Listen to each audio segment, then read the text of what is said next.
Chris, you're very welcome. Thank you. You've been 16 years working with Irish Rail, 11 of them. Well, I think your official title is Revenue Protection Officer, but I'd be calling you a ticket inspector on my train. Can I ask you that, what we saw there in that bus incident on a bus, would that be unusual in your experience? No, that would be a daily basis now. It'd be more so customers saying it to each other. But every day will be different. Every day is hard as a ticket inspector. So I would deal with social media threats. So they threaten to track you down, see where you live, threaten your family, you know, and then you have assaults. Like, I've personally been spat at, blood coming on my face. I've attempted to have my nose bitten off my face. I've been pushed, I've been shoved. All in the duties of... All in a day's work for you? Yeah. Would you fear for your own safety? Like, we do conflict resolution, so that would play a part in what we get involved in. But it goes beyond that with the threats and the abuse and the spitting. You're not prepared for that, so... I know you say you think behaviour has changed and gotten worse since COVID. Like, just in the last year and a half, just talk me through some of the worst of it. Well, it would be just basically what I said there, and then you're trying to deal with colleagues getting involved in it as well. You know, like my colleague up until recently there had a snooker ball in a sock going to be hit in the head with. You know, you're getting punched in the side of the head, you're getting kicked on the ground, you're getting pushed. And you wouldn't know from one coach to another coach what it's going to be. So, I know there's customers on the train, but they could go from point A to point B and you wouldn't come across that. So they just wouldn't be in the wrong coach, basically. Yes, could be. And I know as well, you say there is not a typical, you can't spot a likely culprit. No, you couldn't. It's all walks of society. It's gone from the youth to the old. Like, for one example, a couple of years ago, a man in a business suit pulled out a screwdriver on one of my colleagues. So it just goes, you just don't know.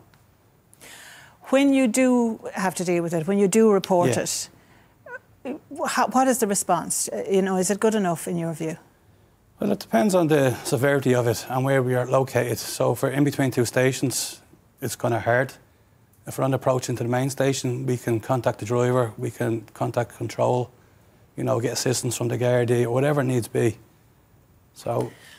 But I know you worry about, you know, the consequences of that because you see the same people back on. Yeah, well, we need, that's where the government would have to come in, and we need tougher laws for people, because we can, like, SIP2 are looking for a dedicated policing authority for all modes of transport. So it's not just taking the individual off and asking them to leave the station. It's getting back onto the next service and repeatedly doing it again and again. So this is where we need to stop this. OK.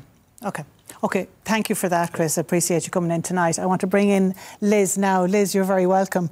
And you've been a bus driver for just 3 years now. Yeah. And I know you say you absolutely love your job. Yeah. But you don't love some of the stuff you're having to deal with. No. Tell me about some very scary incidents. I know you've been telling our researchers, like, about the two men who tried to get into your cab. Yeah, so I was driving very late one night, and as we approached the end of the bus route, they were the only two left on the bus. And when I opened the doors, they approached the cab and decided that getting into the cab would be a great option for them. So they proceeded to bang on it, pull out of it, scream at me, tell me they'd been watching me. They wanted me to come out to them. I was very isolated in terms of getting assistance from anywhere. It was dark. Pressing the assistance button wasn't going to help me. Nobody was going to get to me fast enough. So I kept the doors open, stared straight ahead, decided that showing fear or showing aggression could go either way for me. So just kept the doors open, told them that they had to get off to the bus. They eventually just gave up. There was another incident with a man who threatened you personally? Yeah, that was another one. He got onto my bus and he was just irate, looking for an argument, screaming abuse. But as he was getting off, he came up beside me and lowered his tone and told me not to drive through the area again that he was going to get me and he was going to have the bus burnt out. Does that have a big impact on you? That one did in particular because he is known to frequent an area in the city where we have to be a lot.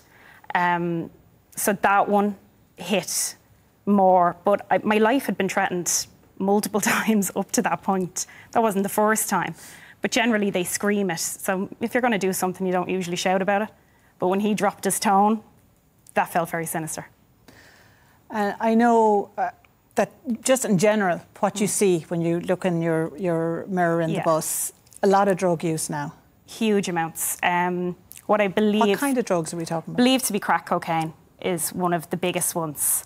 I would say if we have 900 buses active at this moment, at least 500 to 600 of them have somebody currently using drugs. Absolutely. If we were to report every incident of antisocial behaviour, the fleet would be grounded all day, every day. It's not possible. They say that 1,000 incidents of antisocial behaviour was reported by Dublin Bus. That is literally the worst of the worst. It's all that's been reported. Because we couldn't move with the paperwork if we were to be reporting everything. Just that clip we showed there, it's a really, really ugly, racist language there. I'm sure a lot of your colleagues are putting up with that and worse. Horrendous. Horrendous what some of my colleagues have to put up with. And that's why the unions, the MBRU, have been looking for some sort of solution to this for years. And since long before I was in the job. And now I've come in, and in a week, I could nearly write a book on different incidences. Some of them you laugh off, others stick with you. When you call the guards, what happens? Generally speaking, you have to pull the bus in and then wait, which could be an hour, could be 2 hours, depending on the severity, depending on the manpower. But usually once you pull the bus in, whoever it is exits the bus or becomes more aggressive. So the decision to call the guards can actually be a bit of a dicey one. You could aggravate a situation even more. So it's a real... I've had 2 incidences of people smoking crack downstairs on packed buses.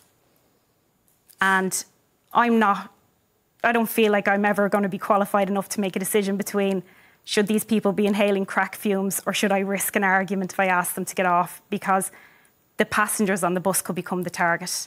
I regularly stop my bus after somebody's gotten off and go examine for needles, because I have found needles and blood. And my biggest fear is somebody's child running up the stairs, like kids always do, and meeting a needle. Well, Liz, and you say you love your job. I do. OK, thank you for coming in, and thank you, Chris, for coming in.